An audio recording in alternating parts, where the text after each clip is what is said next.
História da economia brasileira. Então, neste vídeo, quero dar continuidade às conclusões sobre a Primeira República, ou seja, as políticas econômicas ocorridas entre 1900 e 1930, aproximadamente. Bom, não, aproximadamente não, exatamente isso, né?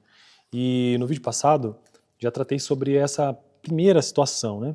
Que é que o autor do livro que eu utilizo, o livro texto base aqui no canal, sobre História da Economia Brasileira, no período da República, ou seja, entre 1889 em diante, né? Eu escolhi esse período porque História da economia brasileira, o certo é que você comece ou então inicie os seus estudos lá de 1500 para cá, né? Mas eu resolvi começar a partir da República porque daí as políticas econômicas elas estão mais evidentes, justamente por conta do presidencialismo. Bom, então no vídeo passado vimos que na Primeira República aconteceram na verdade períodos, épocas de ouro, inclusive ali 1913, 14, períodos que foram mais ortodoxos, períodos que foram menos ortodoxos, e que existe aquela ideia de que toda a Primeira República só existiu por conta do favorecimento aos grandes produtores de café. E, na verdade, no vídeo passado eu mostrei aqui, utilizando este livro-texto, que isso não é verdade. Não dava para levar toda a economia brasileira apenas pensando no setor cafeiro. Mas sim, foi uma das fases muito importantes, principalmente na Primeira República. Então, estou gravando esses últimos vídeos sobre conclusões da Primeira República, mostrando os pontos. Então, o segundo conjunto de conclusões relevantes, né, relaciona-se ao modus operandi dos mecanismos de ajustamento externo em países periféricos, no ambiente relativamente livre de intervenção governamental, que caracterizava as relações econômicas internacionais no Brasil, no período anterior à Grande Depressão, tanto sob o padrão ouro quanto sob regime de taxas de câmbio flutuantes, porque nesse período também da Primeira República o Brasil passou por uma época em que ele adotou o padrão ouro, enquanto que em outros momentos taxas de câmbio flutuantes. Bom, a playlist que eu estou construindo aqui no canal sobre História da Economia Brasileira, estou usando este livro aqui, ó, esqueci de mostrar, né? A Ordem do Progresso. Muita gente desgosta, outras pessoas gostam. Para mim é neutro, eu só estou utilizando para construir esta playlist por aqui. E eu estou atualmente na parte do livro que trata sobre a Primeira República, né? Antes de continuar, que eu farei a leitura apenas de um parágrafo, para que não fique muito extenso, esse livro ele é bem legal. O problema é que ele é muito denso, sabe? Ele não faz uma separação muito boa entre os assuntos, assim, daí fica uma coisa muito maçante. Deixa eu só mencionar os presidentes que eu estou gravando por aqui, quem foram os presidentes até o final da Primeira República, 1930. Então, comecei com Marechal Deodoro da Fonseca, 89, Floriano Peixoto, 91, Prudente de Moraes, 1894, Campos Salles, 98, Rodrigues Alves, 1902, Afonso Pena, 1906, Nilo Peçanha, 1909, Hermes da Fonseca, 1910, Venceslau Braz, 1914, esse período que inclusive foi a Era de Ouro, né, 13, 14, com Hermes da Fonseca, né?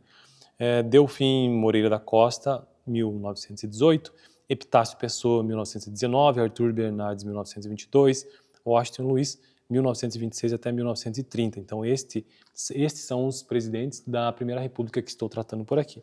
Aí os ministros da Fazenda vão desde, deixa eu ver se são muitos para eu mencionar, senão não vale a pena.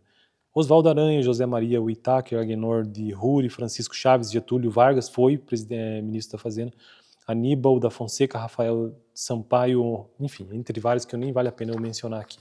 Vamos então para o vídeo. A experiência brasileira sob o padrão ouro ressalta algumas características negativas de sua operação em um país devedor e sujeito a grande instabilidade de preços de exportação como o Brasil, tendendo a confirmar a visão de que os fatos utilizados em modelos teóricos concebidos para explicar a existência de mecanismos autoequilibradores sobre o padrão servem mais para iluminar o mito do padrão ouro do que a realidade histórica.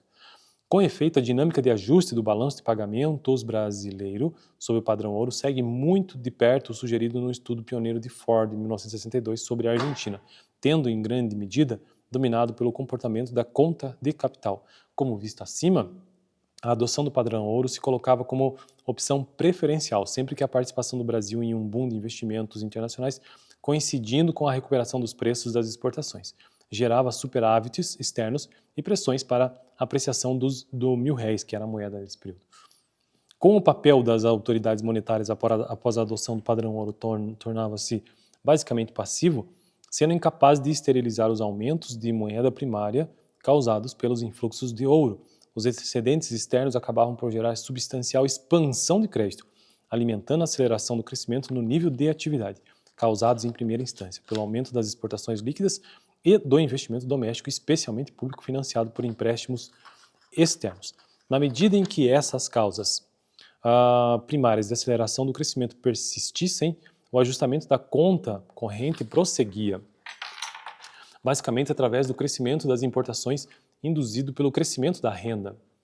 Então, crescimento das importações que acontecia porque a renda aumentava, crédito disponível. Assim, o equilíbrio do balanço de pagamentos, do qual o equilíbrio monetário em última instância dependia, tornava-se cada vez mais dependente da manutenção de preços favoráveis do principal produto de exportação e da propensão dos investidores estrangeiros a emprestar ao Brasil. Dada a velocidade com que ambas essas variáveis podem mudar, vale dizer que a posição externa brasileira ficava cada vez mais vulnerável.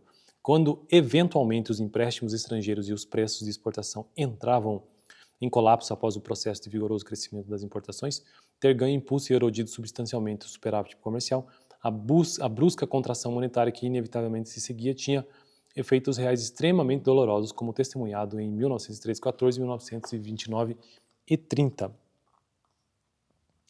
Por outro lado, para finalizar o vídeo de hoje, a dinâmica de ajuste do balanço de pagamentos a choques externos sob taxas de câmbio flutuantes tinha características distintas. A queda nas importações decorrente à rápida depreciação cambial e do aperto de crédito criado pelo comportamento precaucionário dos bancos comerciais, nessas ocasiões, eram elementos fundamentais do processo de ajuste de curto prazo que se seguia à ocorrência de choques adversos, do mesmo modo que a defesa dos preços do café, quando implementada, como no início dos anos 20, também cumpria importante papel. Nestas situações, embora o ajuste externo tenha sido acompanhado de maiores taxas de inflação, as perdas de produto real foram bastante menores do que as do ajustamento sob o padrão ouro. Então, resumindo tudo aqui, ele está querendo dizer que existe um mito de que o padrão ouro era excelente para a economia brasileira, mas na verdade não. Ele conclui aqui que nestas situações específicas, embora o ajuste externo tenha sido acompanhado de maiores taxas de inflação, as perdas de produto real foram bastante menores do que as do ajustamento sob o padrão ouro, ou seja, câmbio flutuante, que ele vem dizer aqui. Provavelmente deve existir pessoas que dizem que o padrão ouro era melhor, foi melhor. Bom, então, a terceira e última conclusão deixarei para o próximo vídeo e assim eu finalizo esse capítulo antes de avançar para o capítulo terceiro, sobre crise, crescimento e modernização monetária entre 1930 e 1945.